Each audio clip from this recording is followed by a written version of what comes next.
Hello and welcome to the channel the stonelet. My name Saeed Farman and हम discuss कर रहे हैं क्लास 9th की biology the fundamental unit of life. आज हमारा लेक्चर नंबर 4 है और आज के लेक्चर में हम डिस्कस करने वाले हैं plastids, vacuoles and the cell division. और अब जो लास्ट वाला लेक्चर हमारा होगा, अगला वाला लेक्चर, उसमें हम जो टेक्स्ट के क्वेश्चंस हैं वो सारे डिस्कस करेंगे। उनके क्वेश्चंस के आंसर हम जो है खुद ढूंढने की कोशिश करेंगे। अपनी जो हमने अभी तक पढ़ा है, जो हमने अभी तक समझा है, उसके अकॉर्डिंग उनको हम सॉल्व करना जो है वो उसकी ट्राई करेंगे। और जो भी बचेगा, बाकी जो भी इसमें होगा चैप्टर में, वो हम लास्ट वाले लेक्चर में डिस्कस करेंगे। आज के लेक्चर में खाली एक तो प्लास्टिक डिस्कस होगा, उसके बाद हम डिस्कस करेंगे वैक्यूल्स एंड और सेल डिवीजन। और जो सेल डिवीजन के बारे में जो थोड़ा सा हमारे टेक्स्ट में लिखा है वो हम डिस्कस करेंगे। तो आज का जो पहला टॉपिक रहेगा वो रहेगा प्लास्टिड्स। तो let us start. Plastids plastids जो क्या है, एक पहला पॉइंट लिखा है present only in plant sales. Plastids खाली सिर्फ और सिर्फ प्लांट सेल्स में पाए जाते हैं एंड यूग्लिना एक्सेट्रा में भी पाए जाते हैं, वो प्रोटिस्टा में आते हैं। और हमें अभी वहां नहीं जाना। अभी यहाँ पे हमारे टेक्स्ट में लिखा है present only in plant cells, तो हमें अभी यही याद रखना है, present only in plant cells. Are of two type होते हैं प्लास्टिड्स के। पहला होता है क्रोमोप्लास्ट्स, दूसरा होता है ल्यूकोप्लास्ट। क्रोमोप्लास्ट जैसे क्रोमो पहले दिख रहा है, क्रोमो की मीनिंग कलर के होती है, तो क्रोमोप्लास्ट मीनिंग कलर्ड, ठीक। And leucoplast colourless. ल्यूको का मीनिंग व्हाइट की होती है, तो ल्यूको कलरलेस, क्रोमो कलर्ड। दो टाइप के प्लास्टिड्स होते हैं, chromoplasts coloured plastids, leucoplast colourless plastids. Chromoplasts that contain pigment chlorophyll are called chloroplasts. अब क्रोमोप्लास्ट में पिगमेंट्स होते हैं। अब पिगमेंट्स के डिफरेंट डिफरेंट जो है कलर हो सकते हैं। अब पिगमेंट भी डिफरेंट तरीके के हो सकते हैं, डिफरेंट टाइप के हो सकते हैं। अब जो वाला क्रोमोप्लास्ट जिसमें क्लोरोफिल हो, उस वाले क्रोमोप्लास्ट को हम बोलते हैं क्लोरोप्लास्ट, ठीक। क्लोरोप्लास्ट आपने बहुत बार सुना होगा, क्लोरोफिल आपने सुना होगा, फोटोसिंथेसिस इसी के रिलेटेड होता है, वो आपने सुना होगा। तो क्लोरोप्लास्ट जो है वो है टाइप ऑफ क्रोमोप्लास्ट। क्रोमोप्लास्ट वो वाले प्लास्टिड्स होते हैं जिनमें कलर्ड पिगमेंट्स होते हैं। अब अगर वो कलर्ड पिगमेंट क्लोरोफिल है तो हम उसको बोलते हैं क्लोरोप्लास्ट्स, ठीक। Chloroplasts are important in photosynthesis. Photosynthesis के पॉइंट ऑफ व्यू से क्लोरोप्लास्ट बहुत ही इंपॉर्टेंट है, और विदाउट क्लोरोप्लास्ट प्लांट्स में फोटोसिंथेसिस इम्पॉसिबल है, क्योंकि इन्हीं में वो पिगमेंट जो क्लोरोफिल है यही रेस्पॉन्सिबल है लाइट को ट्रैप करने में, और जो एनर्जी है उसको कन्वर्ट करके इलेक्ट्रॉन को पंप कर रहे हैं। वो आप आगे वाली क्लास में पढ़ोगे कि वो कैसे होता है, लाइट से क्या होता है, और लाइट कैसे चेन को इनिशिएट करके फोटोसिंथेसिस में हम कैसे एनर्जी लाइट से लेते हैं। तो अभी इंपॉर्टेंट ये है कि chloroplast are important in photosynthesis because they contain chlorophyll. Chlorophyll is important because chlorophyll जो है वो ट्रैप करता है सनलाइट को, ठीक। Chloroplasts contain various yellow and orange pigments also. Chloroplast में और भी पिगमेंट्स होते हैं, या जिन्हें हम कहते हैं, जिनके कलर जैसे यहाँ पे लिखे हैं येलो या ऑरेंज पिगमेंट जो होते हैं, ज़ेंथोफिल्स होते हैं एक्स्ट्रा। हम ये सब आगे वाली क्लास में पढ़ेंगे। अभी के लिए जो हमें याद रखना है वो इतना याद रखना है, क्लोरोप्लास्ट जो क्लोरोप्लास्ट है वो जो है वेरियस पिगमेंट्स और भी कैरी कर सकते हैं, जिनका कलर येलो और ऑरेंज भी हो सकता है।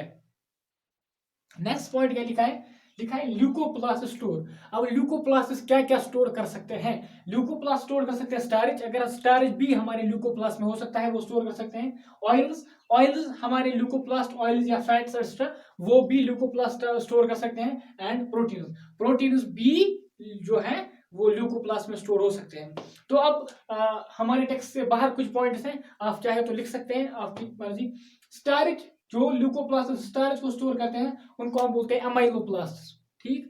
जो ल्यूकोप्लास्ट स्टार्च को स्टोर करते हैं उनको हम बोलते हैं एमाइलोप्लास्ट, ठीक। First point. सेकंड, जो वाले ल्यूकोप्लास्ट ऑयल को स्टोर करते हैं या फैट्स को स्टोर करते हैं उनको हम बोलते हैं इलियोप्लास्ट, ठीक। इलियोप्लास्ट होते हैं वो वाले ल्यूकोप्लास्ट टाइप ऑफ प्लास्टिड्स हैं तो इलियोप्लास्ट वो वाले प्लास्टिड्स होते हैं जो ऑयल्स को स्टोर करते हैं।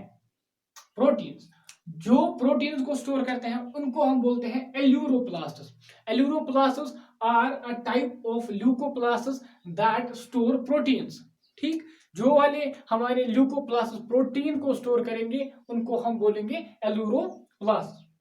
नेक्स्ट वाला point, numerous membrane layers embedded in stroma. अब क्लोरोप्लास्ट की हमें बात करेंगे क्योंकि क्लोरोप्लास्ट हमारे लिए ज्यादा इंपॉर्टेंट है, क्योंकि वो फोटोसिंथेसिस में हमारी क्लोरोफिल जो है वो इंपॉर्टेंट है। इस हिसाब से हम बोलते हैं क्लोरोप्लास्ट में क्या होता है, numerous membrane layers embedded in stroma. Stroma होता है जो हमारे क्लोरोप्लास्ट के अंदर वाला जो फ्लूइड होता है उसको बोलते हैं स्ट्रोमा। ठीक, स्ट्रोमा में क्या होता है, क्लोरोप्लास्ट में न्यूमरस मेम्ब्रेन लेयर जो है वो स्ट्रोमा में प्रेजेंट होते हैं। ये लाइक होता है माइटोकॉन्ड्रिया, जैसे माइटोकॉन्ड्रिया की आउटर मेम्ब्रेन इनर मेम्ब्रेन होती है, इसकी भी आउटर है इनर मेम्ब्रेन होती है, और इसमें जो मेम्ब्रेन जो ये हमने बताया मेम्ब्रेन लेयर्स एम्बेडेड होते हैं स्ट्रोमा में। अभी स्ट्रक्चर में हम देखेंगे तो हमें और क्लियर हो जाएगा। Have own DNA and ribosomes, यहाँ पे भी माइटोकॉन्ड्रिया एंड क्लोरोप्लास्ट्स में भी क्या होता है, अपना डीएनए एंड अपने राइबोसोम्स प्रेजेंट होते हैं। ये पॉइंट इंपॉर्टेंट है। यहाँ पे जो राइबोसोम्स होते हैं वो होते हैं, अभी मैंने बताया था माइटोकॉन्ड्रिया में कौन से वाले होते हैं, यस गुड 70s, यहाँ पे 70s राइबोसोम्स होते हैं, और ये 70s राइबोसोम्स और कहाँ प्रेजेंट होते हैं, करेक्ट, वो होते हैं प्रोकैरियोटिक सेल्स में। यूकैरियोटिक सेल्स में दो टाइप के राइबोसोम्स होते हैं, एक तो 70s भी होते हैं, 80s भी होते हैं। 80s होते हैं या तो जो हमारा ईआर है एंडोप्लाज्म रेटिकुलम, उस पे जो उसके सराउंडिंग पे रफ एंडोप्लाज्म रेटिकुलम पे होंगे, या तो जो है हमारा साइटोप्लाज्म उसमें होते हैं। लेकिन जो 70s है वो या तो क्लोरोप्लास्ट में होते हैं या तो माइटोकॉन्ड्रिया में होते हैं। इसका अपना ओन डीएनए होता है, अपना डीएनए होता है, मतलब ये अपने प्रोटीन को खुद सिंथेसिस कर सकता है और अपनी बहुत सारी फंक्शन उसको खुद रेगुलेट कर सकता है न्यूक्लियस की इंटरवेंशन के बगैर भी। ये इंपॉर्टेंट है। अब यहाँ पे क्लोरोप्लास्ट स्ट्रक्चर हमने बनाई है, अगर उसको इमेजिन कर सकते होंगे, अभी ऐसे हमने लिया है, फिर इसका 1/4 पार्ट हमने ऐसे काट के बाहर निकाला है। ठीक, तो फिर जो हमें दिख रहा है इसके दो मेम्ब्रेन होते हैं, आउटर वाला मेम्ब्रेन, इनर वाला मेम्ब्रेन। आप इमेजिन कर सकते हैं अच्छे से, डायग्राम उतनी अच्छी नहीं बनी है। और जो ये वाले जो मेम्ब्रेन है जो ऐसे स्टैक जो ऐसे बनाया स्टैक बनाया है, कुछ ऐसे जो फोल्ड एक पे दूसरा फोल्ड ऐसे जो स्टैक बना रहे हैं, इनको हम बोलते हैं ग्रेना। ठीक, ग्रेना थैलेकॉइड्स बोलते हैं। और जो ये जो यहाँ पे लिखा है ये वाला न्यूमरस मेम्ब्रेन लेयर्स, इनको हम बोलते हैं थैलेकॉइड्स। थैलेकॉइड्स, ठीक है जी, अब क्या KOIDS थैलेकॉइड्स। थैलेकॉइड्स, अब जो थैलेकॉइड्स एक स्टेक में ऐसे बने हो, एक पाइल में ऐसे बने हो, उनको हम बोलते हैं ग्रेना थैलेकॉइड्स। ठीक, ग्रेना थैलेकॉइड्स ये वाले ग्रेना थैलेकॉइड्स होते हैं। ठीक, ग्रेना GRANA ग्रेना थैलेकॉइड्स। और जो ये वाले होते हैं इनको बोलते हैं लैमली, या तो हम बोलते हैं या लैमली बोलते हैं, या हम इनको बोलते हैं इंटरग्रेनल थैलेकॉइड्स। अब ये ज्यादा आपको याद रखने की जरूरत नहीं है, आप चाहे तो याद रख सकते हैं। ये है सिंगल सर्कुलर डीएनए और ये राइबोसोम्स हैं। राइबोसोम्स 70s होते हैं यहाँ पे। तो ये इंपॉर्टेंट है आपके लिए, आपको ये सब पता होना चाहिए। अभी आप स्क्रीन को पॉज करके, वीडियो को पॉज करके ये आप नोट कर सकते हो। इसमें इंपॉर्टेंट इतना ही है। और यही क्लोरोप्लास्ट एंड क्रोमोप्लास्ट एक्स्ट्रा, ये आपको याद रहना चाहिए, ये इंपॉर्टेंट है इसमें। अब हम नेक्स्ट ऑर्गेनिज्म जो डिस्कस करेंगे वो है वैक्यूल। नेक्स्ट हमारा जो टॉपिक है वो रहेगा वैक्यूल्स। वैक्यूल्स बहुत ही इंपॉर्टेंट जो रोल प्ले करते हैं both animal and plant cell में, स्पेशली इन प्लांट सेल में they have major role, and उनका जो है वहाँ बहुत ज़्यादा कंट्रीब्यूशन होता है बहुत सारी फंक्शन में। पहले हम यहाँ पे पढ़ेंगे, पहला जो उनका पॉइंट रहेगा हमारा वो है storage sex for solid and liquid wastes. ये होते हैं स्टोरेज सेक्स। ठीक, सेक टाइप स्ट्रक्चर होता है, सेक लाइक स्ट्रक्चर होता है इनका, एक मेम्ब्रेन से बॉन्ड होते हैं, और उस मेम्ब्रेन को हम बोलते हैं टोनोप्लास्ट। जो वैक्यूल की मेम्ब्रेन होती है, इसको हम बोलते हैं टोनोप्लास्ट। टोनोप्लास्ट आपके लिए इंपॉर्टेंट है, आपको याद रखना ये आपको याद रखना है टोनोप्लास्ट। ठीक, ये एक हमारे जो स्टोरेज सेक्स होते हैं, सेक्स होते हैं जो स्टोरेज, कुछ चीज को स्टोर करने के लिए हम यूज करते हैं। क्या क्या स्टोर करते हैं वो हम नीचे देखेंगे। वो स्टोरेज सेक्स होते हैं for solid and liquid wastes. Solid या लिक्विड वेस्ट्स के लिए जो स्टोरेज सेक्स होते हैं उनको हम वैक्यूल्स बोलते हैं। ये एक मेम्ब्रेन से बॉन्ड होते हैं, उस मेम्ब्रेन को हम बोलते हैं tonoplast. Second point, are small in size in animals and very large in plants. क्योंकि ये स्मॉल होते हैं एनिमल्स में तो उनका ज्यादा रोल नहीं होता, लेकिन प्लांट्स में ये बहुत ही बड़े होते हैं और कैन ऑक्यूपाई 50 to 90% वॉल्यूम। ये सबसे ज्यादा जो वॉल्यूम 90% तक volume of a cell occupy कर सकते हैं। तब जो शेप एक सेल की होती है प्लांट सेल की, इसीलिए जब हमें प्लांट सेल की शेप दिखाई जाती है तो इसमें बीच में ऐसे बड़ा सा वैक्यूल होता है और पेरिफेरी में साइड से साइटोप्लाज्म और ऑर्गेनेल्स होते हैं और वहां पे एक साइड में न्यूक्लियस होता है। बीच में जो स्पेस ली होती है वो वैक्यूल ने ली होती है। वही लिखा है यहाँ पे, can occupy up to 90% of volume of a plant cell. In plant cells, vacuole is full of cell shape and provides rigidity and turgidity of the cell. Plants में क्या होता है, इसमें सेल शेप पाया जाता है और इसमें बहुत सारे आयन्स भी होते हैं जो एक्टिव ट्रांसपोर्ट से इसमें पंप किए जाते हैं, जो सेल के लिए इंपॉर्टेंट होते हैं। सेल को टर्जिडिटी प्रोवाइड करते हैं एंड सेल के लिए ये रिजिडिटी का जो है काम भी करते हैं, क्योंकि ये सेल को जो है एक प्रेशर रखते हैं सेल वॉल्स पे, जिससे सेल टर्जिड रहती हैं। Many important substances are stored in vacuole in plants. बहुत सारी इंपॉर्टेंट जो भी प्रोडक्ट्स प्लांट में हैं, बहुत सारी इंपॉर्टेंट चीजें हैं जो फूड जो स्टोरेज वैक्यूल है उनमें रखी जाती है, उनमें स्टोर की जाती है। एग्जाम्पल हमें यहाँ पे दिए हैं, अमाइनो एसिड्स है सपोज, या शुगर्स हैं, ऑर्गेनिक एसिड्स हैं एंड प्रोटीन। स्पेशली ये चीजें जो है ये स्टोर की जाती हैं वैक्यूल में। In amoeba, there is food vacuole and many single cellular organisms waste are removed through vacuoles. जो अमीबा होता है, अमीबा का आपने बहुत बार देख लिया होगा। अमीबा जो अपनी सीरोपोड या जो उसकी फॉल्स फीड होते हैं उनको ऐसे फूड को ग्रैब करने के लिए ऐसे जो है एक स्ट्रक्चर बना के फूड को ग्रैब करके एनगल्फ करता है।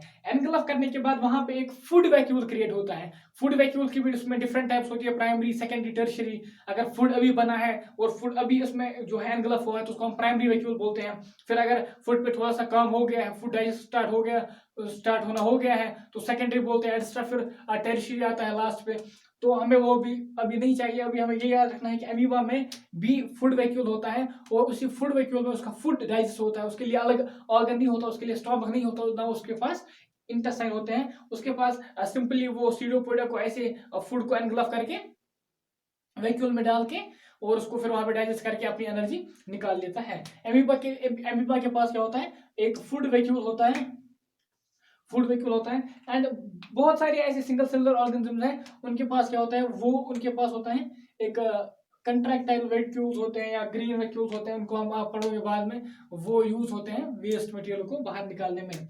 तो वैक्यूल के लिए इतना इंपॉर्टेंट है, आप चाहे तो वीडियो को पॉज करके ये इंफॉर्मेशन जो है लिख सकते हैं। अभी इसमें इंपॉर्टेंट यही है, वैक्यूल की जो मेम्ब्रेन उसको टोनोप्लास्ट कहते हैं। सॉलिड्स एंड लिक्विड्स बोथ के लिए जो वेस्ट होते हैं वो उसमें स्टोर होते हैं। एंड प्लांट सेल में इसका मेन रोल होता है। प्लांट की इंपॉर्टेंस, प्लांट में बहुत सारी इसकी इंपॉर्टेंस होती है। जब हमने प्लाज्मोलिसिस भी पढ़ी थी तो आपको याद होगा, तो प्लाज्मोलिसिस में जो इनर जो सेल मेम्ब्रेन था वो एक्स्ट्रा जो प्लाज्मा था वो सारा श्रिंक होता था, तो जो बाकी वाली स्पेस थी वो वैक्यूल ही जो है उसमें एक ऑक्यूपाई करके उसमें जो एक हाइपोटोनिक सॉल्यूशन होता है जो वैक्यूल में होता है वो उसी स्पेस में बन जाता है फिर। तो यहाँ पे ये आपको याद रखना इंपॉर्टेंट है, ये वाली चीजें जो यहाँ पे लिखी है। बाकी वैक्यूल में इतना ही है। अब हमारा नेक्स्ट टॉपिक जो हमारे चैप्टर का है वो है सेल डिवीजन। ठीक, अब हम अभी सेल डिवीजन खत्म करेंगे एंड लास्ट वाले जो हमारा लास्ट वाला लेक्चर होगा, नेक्स्ट वाला लेक्चर, उसमें हम जो है उसके टेक्स्ट के सारे क्वेश्चंस को सॉल्व करेंगे। अभी आप इसको देख सकते हैं, हम अभी स्टार्ट करने वाले हैं सेल डिवीजन। अब लास्ट वाला पार्ट जो हम अपने चैप्टर का डिस्कस करने वाले हैं वो है सेल डिवीजन। सेल डिवीजन में हम जो पढ़ेंगे, हमारे जो टेक्स्ट में है दो टाइप के सेल डिवीजन दिए हैं, माइटोसिस एंड मियोसिस। दोनों को अलग अलग हम डिस्कस करेंगे। पहला वाला जो है वो माइटोसिस है। माइटोसिस में क्या होता है, माइटोसिस पहला तो ये कि हमें सेल डिवीजन क्यों चाहिए और सेल डिवीजन करना क्यों है।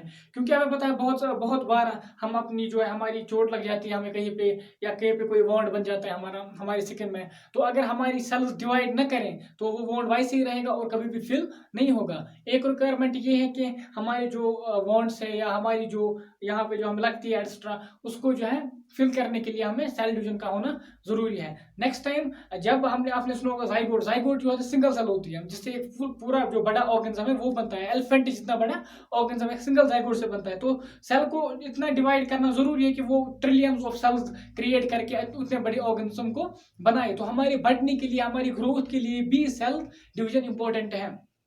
ये मेन चीज है जो अगर आप अपने टेक्स्ट में भी देखोगे वहां पे लिखा है, आप वहां से भी आराम से इसको देख सकते हो। माइटोसिस जो है एक सेल डिवीजन है जो इक्वेशनल सेल डिवीजन है, जहां पे एक सेल दो सेल्स में डिवाइड करती हैं जिनका जेनेटिक मटेरियल भी सेम होता है और इक्वल होता है, और सेल्स का साइटोप्लाज्म भी इक्वल होता है। जो दो सेल्स नहीं बनती है उनको हम डॉटर सेल्स कहते हैं।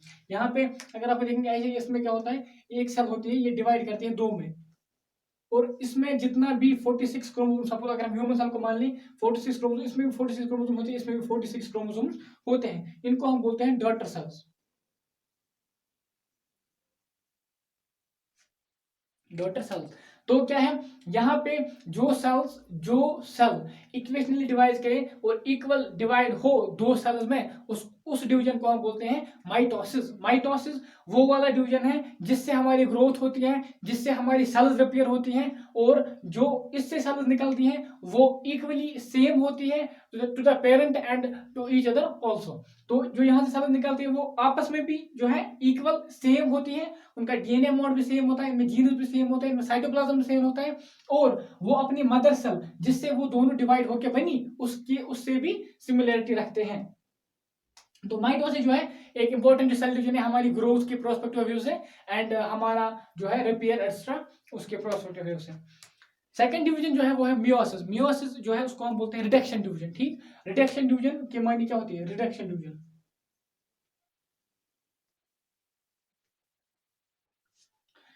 जिसमें जो हमारे डीएनए कंटेंट होता है वो हाफ हो जाता है। ठीक, अगर एक ऑर्गेनिज्म है इसमें 46 क्रोमोसोम्स हैं, सपोज ये एक सेल है इसमें 46 क्रोमोसोम है, और ये मियोसिस के थ्रू जाएगी, तो उसमें क्या होता है, इसमें पहले दो सेल्स बनती हैं, इसमें दो मियोसिस मियोसिस जो है वो दो डिवीजन होते हैं, मियोसिस 1 एंड मियोसिस 2। यहाँ पे मियोसिस 1 होगी, मियोसिस 1 यहाँ पे दो सेल्स बनेगी, फिर इससे दो और इससे दो बनेगी। ठीक, मियोसिस M2 मियोसिस सेकंड, यहाँ पे मियोसिस सेकंड होगी, फिर चार सेल बनेंगी। तो एक सेल ने डिवाइड करके चार बनाई और हर एक में हाफ हाफ आ गया, यहाँ पे 23 क्रोमोसोम, 23 23 23। तो इस वाले डिवीजन को हम बोलते हैं मियोसिस। ये हमारे जो है जनरेशन कंटिन्यूटी के लिए इंपॉर्टेंट है, क्योंकि अगर मियोसिस नहीं होती तो हर एक जनरेशन में जो प्रीवियस जनरेशन से डबल जेनेटिक मटेरियल आ जाता, तो जनरेशन में जो यूनिटी है, जनरेशन में जो कंटिन्यूटी है वो नहीं रहती। तो इसीलिए मियोसिस जो है वो इंपॉर्टेंट डिवीजन है जो जनरेशन को मेंटेन करता है, जनरेशन में जो है genetic material number of chromosomes को मेंटेन करने के लिए इंपॉर्टेंट है। इसको हम रिडक्शन डिवीजन बोलते हैं। माइटोसिस में जो है उसको हम इक्वेशनल डिवीजन बोलते हैं। बोथ डिवीजन में पहले जेनेटिक मटेरियल डबल होता है, उसके बाद डिवीजन स्टार्ट होता है।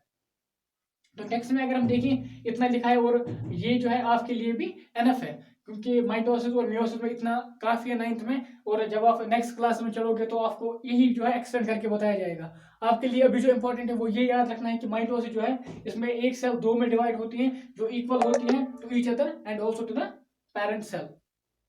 ठीक, तो बाकी आज का लेक्चर हमारा खत्म होता है, और नेक्स्ट लेक्चर में हम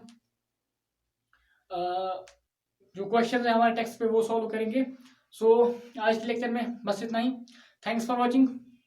do share the video, press the like button and hit the bell icon. आप हमारे लिए कमेंट छोड़ के जाइएगा, आपकी कमेंट से हम इंप्रूव करेंगे और आपके लिए बेस्ट कंटेंट लाएंगे। बाकी थैंक्स अ लॉट।